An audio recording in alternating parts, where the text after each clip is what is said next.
নমস্কার বন্ধুরা, সবাই কেমন আছো? আশা করি ভালো আছো। ঈশ্বর তোমাদের সবাইকে ভালো রাখুক, এটাই আমাদের আশা আকাঙ্ক্ষা। যাক, আজকের যে হিস্টোরিটা সেটা হচ্ছে এই বাড়িটা এখনও একটা ভৌতিক পরিবারে পরিণত হয়েছে। এই বাড়িটার হিস্টোরি হচ্ছে, এই বাড়িটার যে একটা মেয়ে ছিল, মেয়েটা খুবই সুন্দর এবং সুশ্রী এবং প্রভাবশালীর মেয়ে। এই মেয়েটা একটা ছেলেকে প্রচণ্ডভাবে ভালোবাসার পরে তারপরে তারা একসময় সিদ্ধান্ত নেয় যে আমরা বিয়ে করব। কিন্তু এই সময় তার বাবা মা বা তাদের আত্মীয় স্বজন যারা আছে তারা কিন্তু এটা কেউ মেনে নিতে পারেনি, যে তুই আমাদের সন্তান, তোকে আমরা বিয়ে দেবো আমাদের ইচ্ছা মতন, তুই আমাদের একটাই বাচ্চা, তুই যদি তোর ইচ্ছা মতনই বিয়ে করবি তাহলে আর আমাদের বেঁচে থাকার কী মানে হয়। তখন কথাটা মেয়েটার খুবই সেন্টিমেন্টে লাগার পর তারপরে মেয়েটা কি করে, এখান থেকে মেয়েটা কিছু নিজে দিশা না পেয়ে, নিজেকে কন্ট্রোল করতে না পেরে তখন মেয়েটা এই ঘরেতে আত্মহত্যা করে। শনিবারের দিন আত্মহত্যা করে দুপুরবেলায়। আত্মহত্যা করার পর থেকে যেদিনকে আত্মহত্যা করেছিল তারপরের থেকে, ওই দিনকের থেকে রাত্রিবেলার থেকেই এই বাড়িতে কম বেশি একটু একটু করে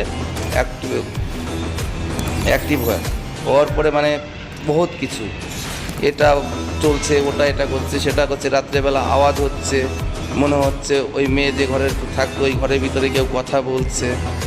এই ধরনের প্রথম দিন থেকে এক কিছু চালু হয়ে যায়। তারপরে বাড়ির ওই মেয়ের মা বাবা ওরা ভাবে, বা ওর ঠাকুমা দাদা কাকা জ্যাঠারা ভাবে যে এখানে হয়তো কোনো ব্যাপার না, এটা হয়তো আমাদের মনের একটা ভাবনা যে আমাদের বাচ্চাটা মারা গেছে সুসাইড করে, তাহলে হয়তো সেই কারণেই হয়তো সেই একটা মনের যে একটা ভাব থাকে না, একটা ভয় ভাব থাকে সেইটা।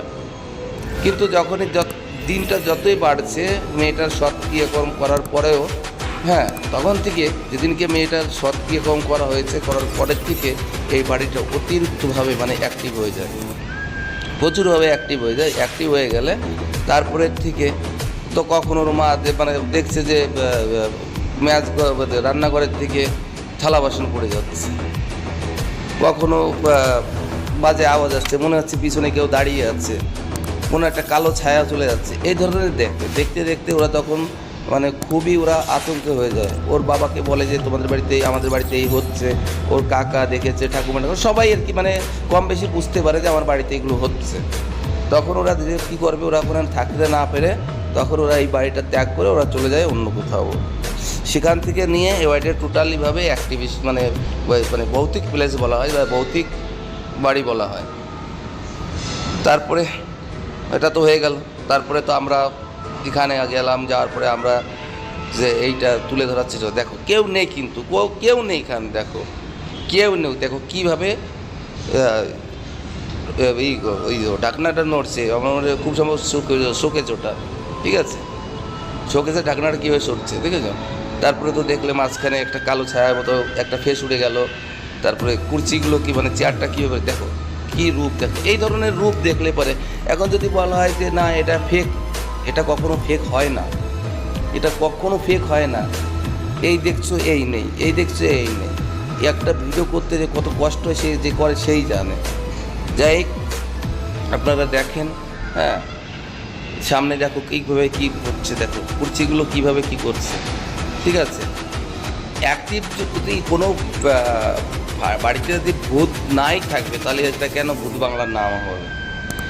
এখানে অপদেবতার বাস আছে, সেই কারণেই এতগুলো অ্যাক্টিভেশন হচ্ছে এইখানটাতে।